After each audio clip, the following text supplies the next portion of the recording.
Para hadirin dan hadirat sekalian, rahimani wa rahimakumullah, juga segenap pendengar serta pemirsa yang mudah-mudahan dirahmati oleh Allah Azza wa Jalla. Sebelum kita memasuki tema hari ini, ada keluhan dari sebagian jamaah bahwa yang bawa HP suaranya tengah-tengah pengajian sering mengganggu. Ya, sering apa? Mengganggu. Entah itu karena HP-nya tidak di silent, ya, sehingga ada panggilan terus bunyi, atau karena HP-nya buat mainan anaknya dan anaknya main game atau nonton, suaranya mengganggu yang ada di sampingnya. Maka kami nasihatkan kepada jamaah sekalian, bapak-bapak maupun ibu-ibu, ketika akan berangkat ngaji betul-betul sudah diniati di masjid untuk apa? Ngaji. Ya. Jauh-jauh ke masjid, ternyata di masjid cuma untuk buka WA, ya, update status. Nah, buat apa? Toh juga pengajian kita enggak lama. Cuma dari apa? Ba'da maghrib sampai isya. Enggak nyampe sejam nggih. Enggak nyampe, paling cuma 40 menit. Ya, kalau bisa usahakan HP-nya dimatikan, minimal di silent. Kenapa? Minimal di silent. Ustaz, anak saya ini kalau enggak dikasih HP nanti dia malah ganggu yang lain. Yang jenengan harus pinter-pinter mencari alternatif. Gak mesti anak itu didiamkan dengan cara dikasih apa? HP. Ya, bisa dengan cara yang lain. Contoh dikasih buku untuk gambar, ya, dibawakan pulas. Apa pulas? Ya, pensil warna, dibawakan spidol. Intinya anak ini dikasih kesibukan. Kesibukan yang kira-kira tidak mengganggu jamaah yang lainnya. Ada sebagian jamaah, wah saya kalau ngaji ba'da maghrib malam Kamis tuh gak tenang, gak bisa fokus, kanan kiri HP pada apa? Bunyi. Ya. Jangan, ya, jangan sampai ke masjid bukannya dapat pahala malah dapat apa? Dosa. Ya. Baik. Ayat yang terakhir kita bahas, ayat nomor berapa? Ayat nomor 2. Apa bunyinya? Wa adzinat li rabbiha wa huqqat. Hari ini kita akan mengkaji 2 ayat sekaligus. Berarti ayat berapa? Ayat ketiga dan ayat keempat. Karena ini semacam satu paket. Ketika Allah membicarakan tentang kejadian hari kiamat terkait dengan langit, maka setelah pembahasan tentang langit, Allah membahas tentang apa? Bumi. Bangunan itu kalau mau dirubuhkan apanya dulu? Atapnya dulu. Setelah atapnya hancur, lebur, isinya sudah pada berserakan, sudah pada jatuh, maka kemudian Allah Azza wa Jalla mulai menghancurkan bumi. Mulai mengubah kondisi bumi. Seperti apa prosesnya? Di dalam ayat yang ketiga Allah berfirman, wa idzal ardu muddat. Dan apabila bumi diratakan. Kenapa? Diratakan. Sebagian ulama menafsirkan muddat itu adalah ditambah luasnya. Nanti kita akan bahas kenapa bumi yang sudah sedemikian luas itu perlu ditambah luas. Dan kenapa bumi yang sedemikian indah ini kemudian di hari kiamat akan diratakan. Nanti kita akan bahas di akhir insya Allah. Bagaimana cara meratakannya? Cara meratakannya adalah bagian-bagian yang tinggi dihancurkan. Napa bagian yang tinggi? Gunung. Ya. Cara meratakan bumi adalah dengan menghancurkan gunung-gunung yang ada di atasnya. Dan proses penghancuran gunung tersebut tidak sekaligus, tapi melalui beberapa tahapan. Sehingga kalau kita buka di dalam Al-Quran, kita akan temui beberapa ayat yang membicarakan tentang nasib gunung di hari kiamat. Di hadapan saya 1, 2, 3, 4, 5, 6. Ada 6 ayat yang membicarakan tentang apa yang terjadi pada gunung di hari kiamat. Ada dalam surat Al-Haqqah ayat 14. Surat Al-Qari'ah ayat 5. Surat Al-Waqi'ah ayat 5 sampai 6. Surat Toha ayat 105. Surat An-Nahl ayat 88. Surat At-Tur ayat 10. Berapa ayat itu? 2, 3, 4, 5, 6. 6. Bagi yang tidak membaca tafsir para ulama, dia akan mengira, wah ini kok di ayat ini ngomongnya kayak gini, di ayat seperti yang ngomongnya kayak gini. Ini yang benar yang mana? Jawabannya semuanya benar. Cuman itu tahapan. Pertama kali diapakan, kedua diapakan, ketiga, keempat, kelima, keenam, dan seterusnya. Dan sekarang bukan saatnya untuk membahas itu. Karena fokus kita saat ini adalah bagaimana bumi saat itu dibikin oleh Allah menjadi apa? Rata. Allah Subhanahu wa taala menceritakan di dalam surat Toha. Tadi kan Toha 105. Ketika Allah menceritakan tentang apa yang terjadi di bumi berupa dihancurkannya gunung. Kemudian Allah melanjutkan di ayat 105, 106. Tadi ayat 104, 105, 106. Allah berfirman, "Wa yas'alunaka 'anil jibali faqul yansifuha rabbi nasfa."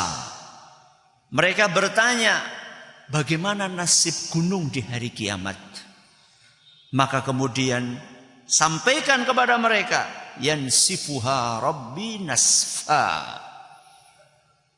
Tuhanku akan menghancurkan bumi, menghancurkan gunung sehancur-hancurnya.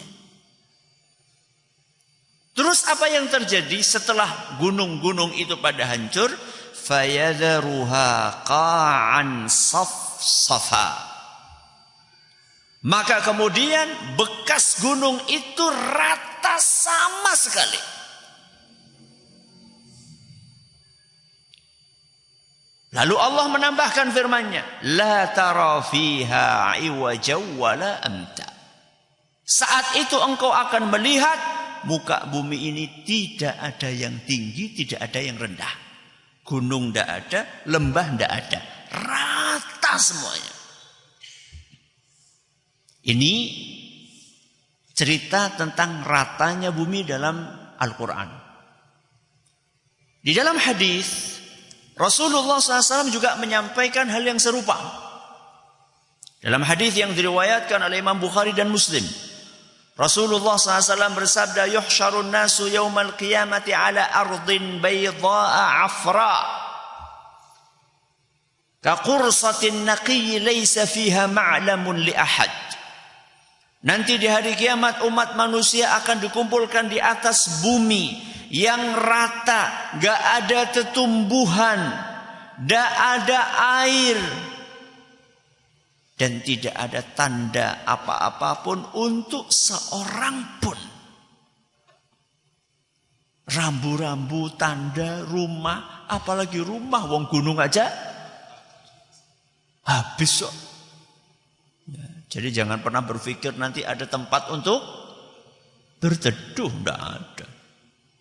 Jangankan pohon, ya, Jangankan pohon, gunung aja habis. Apalagi bangunan-bangunan apa?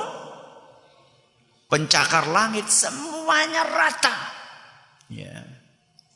Ini adalah kandungan dari surat nopo? Ayat yang ketiga dari surat Al-Insyiqaq. Wa idzal ardu muddat. Terus apa lagi yang terjadi saat itu? Ayat berikutnya. Wa alqat ma fiha. Dan bumi memuntahkan apa yang ada di dalamnya. Wa takhallat, sehingga isinya kosong. Bumi napa? Memuntahkan apa yang ada di dalamnya. Apa yang ada di dalam bumi? Hah? Bumi ini isinya napa? Batu bara? Apa emas? Apa jenazah? Yang mana ini? Kata Al-Imam Mujahid rahimahullah, salah seorang ulama tafsir dari kalangan tabi'in, akhrajat ma fiha minal mauta. Bumi akan mengeluarkan isinya berupa jenazah-jenazah yang dikubur di dalamnya. Nanti kita akan jelaskan. Kalau jenazahnya sudah jadi tanah bagaimana? Nanti kita akan jelaskan. Ini penafsiran yang pertama, bahwa isi bumi maksudnya apa? Jenazah yang dikubur di dalamnya. Adapun Imam Qatadah, beliau mengatakan alqat asqalaha wa ma fiha. Kata Imam Qatadah, pokoknya isinya bumi dikeluarkan semuanya. Berarti kalau menurut Imam Qatadah ini bukan hanya jenazah, termasuk barang tambang yang ada di perut bumi juga dikeluarkan semuanya oleh Allah Subhanahu wa taala. Ustaz, kalau tambangnya itu emas ya pura rebutan kok Ustaz. Wong siki paten-patenan. Hari ini aja pada bunuh-bunuhan, rebutan apa? Emas. Jawabannya tidak. Tidak akan terjadi hal tersebut. Mari kita dengarkan apa yang disampaikan oleh Nabi kita Muhammad sallallahu alaihi wasallam tentang suasana permukaan bumi saat itu ketika emas-emas yang ada di dalamnya dikeluarkan. Dalam Sahih Muslim, Rasulullah sallallahu alaihi wasallam bersabda, taqi'ul ardu aflada kabidiha amthal al-ustuwani minadh-dhahabi wal fiddah. Di hari kiamat nanti bumi akan memuntahkan harta yang ada di dalamnya berupa emas dan perak bagaikan tiang-tiang. Jenengan pernah melihat emas gede ini saka masjid gitu. Ujuk-ujuk tuing jadi apa? Emas. Jenengan bisa bayangkan berapa kilo emas itu? Freeport tidak ada apa-apanya. Ya. Ini bentuknya apa? Tiang-tiang emas berserakan di muka bumi. Apa komentar manusia? Fayaji'ul qatilu fayaqulu fi hadza qatalt. Orang yang pernah membunuh di dunia, ngelihat emas itu dia berkata, gara-gara ini aku membunuh orang. Gara-gara ini aku membunuh orang. Wa yaji'ul qati'u fayaqulu fi hadza qata'tu rahimi. Itu pembunuh. Orang yang memutus silaturahim. Dia akan berkata, gara-gara ini aku memutus silaturahim. Rebutan apa? Warisan. Kakak dengan apa? Adik. Yang rukun berpuluh-puluh tahun. Begitu ayah dan ibunya meninggal, terus tukaran. Gara-gara apa? Harta. Gara-gara harta. Masing-masing pengen dapat jatah paling banyak. Masing-masing merasa paling berjasa merawat orang tuanya. Lu nyung sing rawat nganti bapake sedo, ya nyung jatahe kudu luwih akeh. Lu jenengan sing rawat golet apa? Golet warisan. Alangkah hinanya tujuan merawat cuma mencari warisan. Merawat itu untuk mencari pahala dari Allah Azza wa Jalla, untuk mengejar surga. Wong kebaikan kok diungkit-ungkit. Mendingan nyong orang merawat lebih parah maning. Wis orang merawat jaluk bagian paling akeh ora isin. Ya. Begitu meninggal dunia ngumpul kabeh. Begitu ketika sakit gak ada yang peduli. Anak-anak memalukan. Ya. Pembunuh datang. Terus apa? Pemutus silaturahim datang. Wa yaji'u sariqu, maling datang. Nah, nggih maling nggih.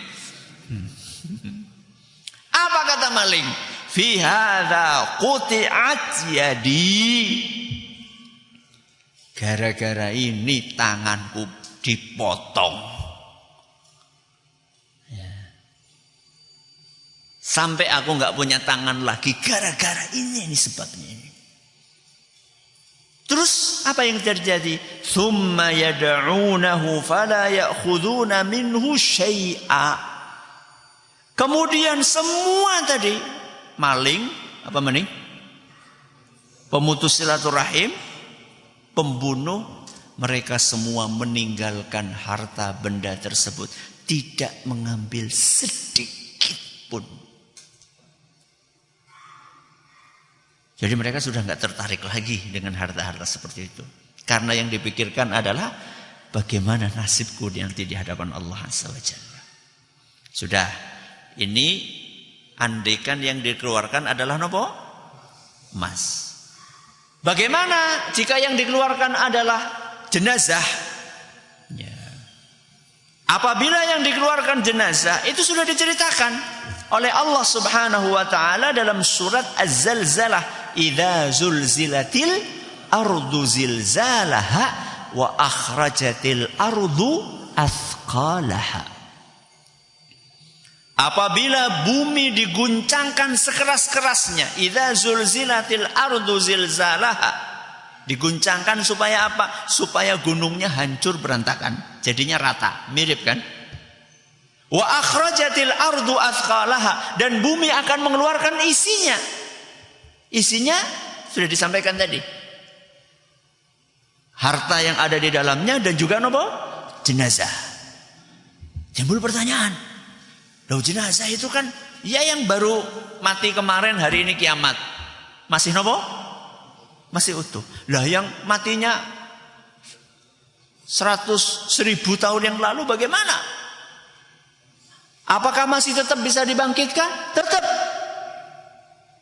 Karena ada satu bagian tubuh yang tidak akan hancur. Apa itu? Tulang ekor. Kata Rasulullah SAW dalam Sahih Muslim, kullu ibni Adam ya'kuluhu turab illa ajbad dhanab.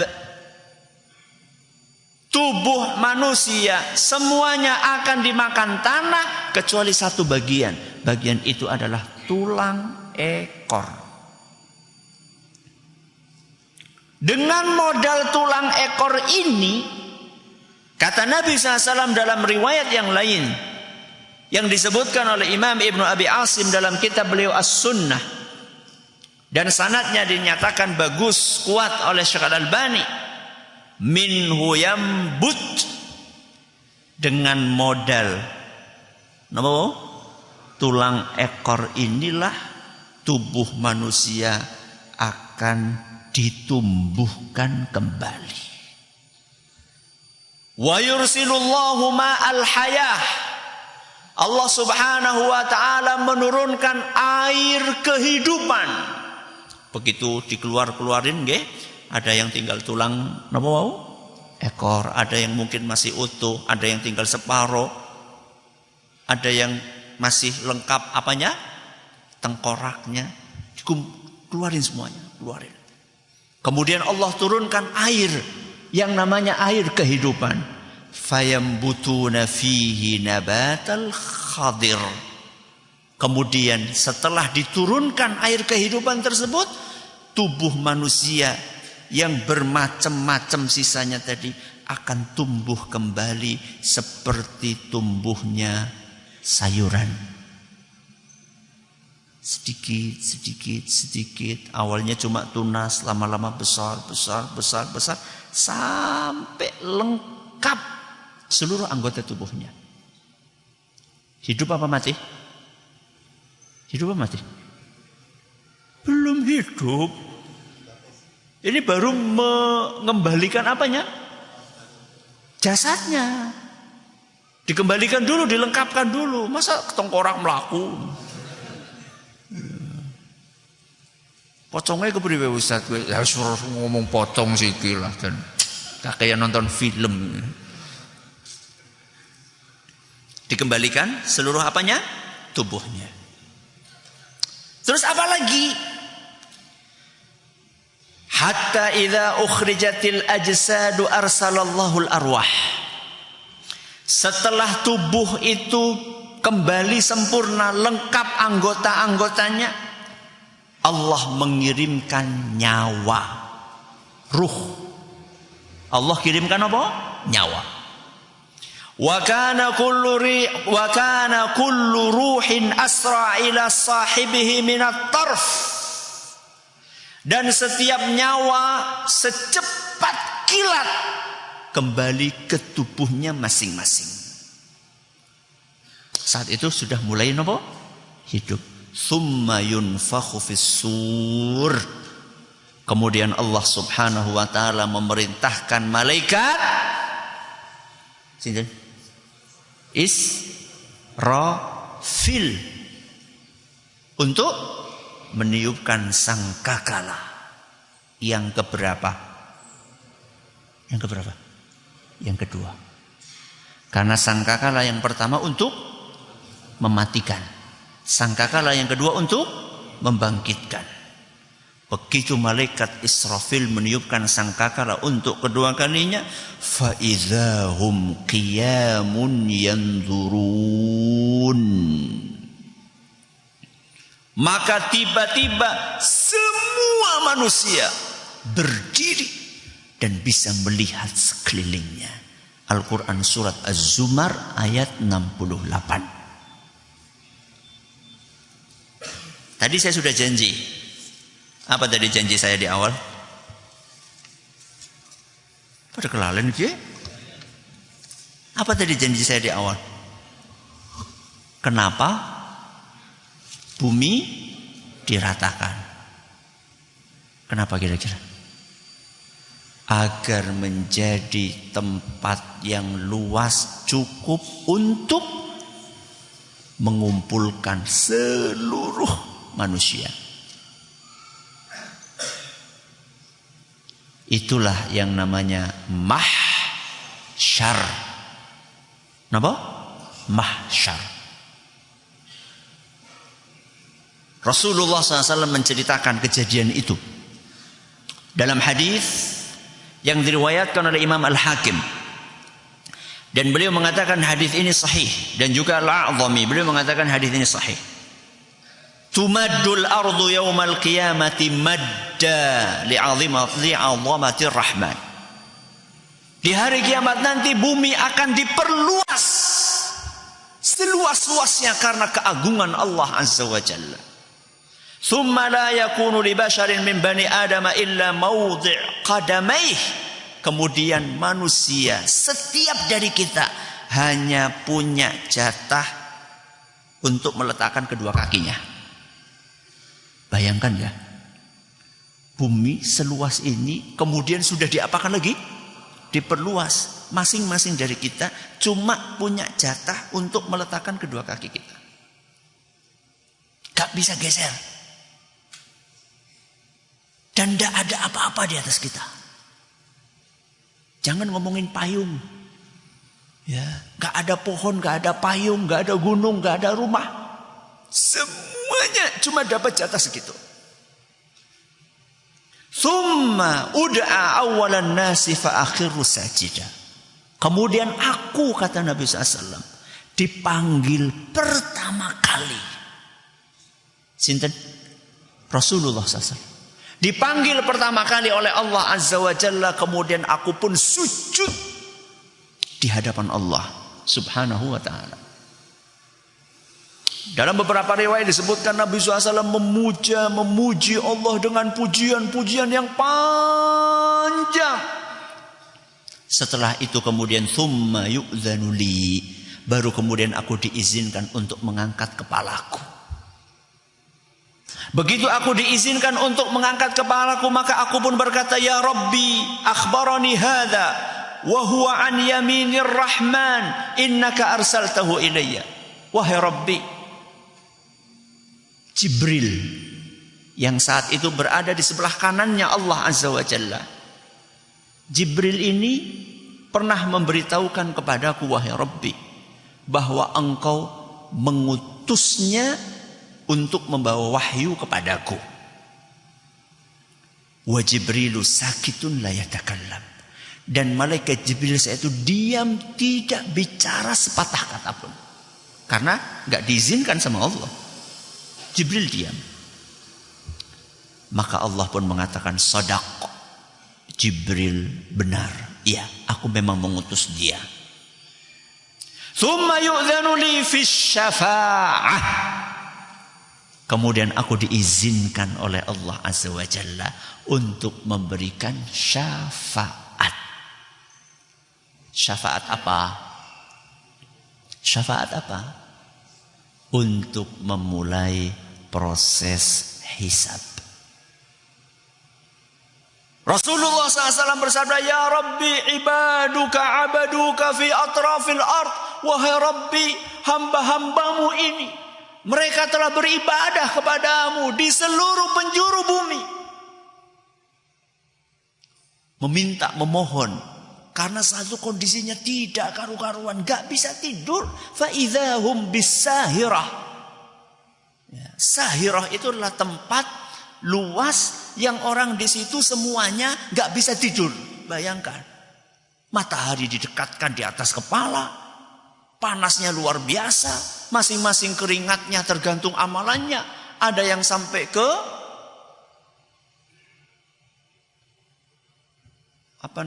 mata kakinya, ada yang keringatnya sampai ke lutut, ada yang keringatnya sampai ke perut, ada yang keringatnya sampai segini, dan ada yang tenggelam di dalam keringatnya sendiri. Dan tidak tahu mau kemana. Maka kemudian Rasulullah SAW pun memohon kepada Allah agar diperkenankan dimulai hisab, supaya jelas masing-masing nasibnya mau kemana. Fadzalikal maqamul mahmud.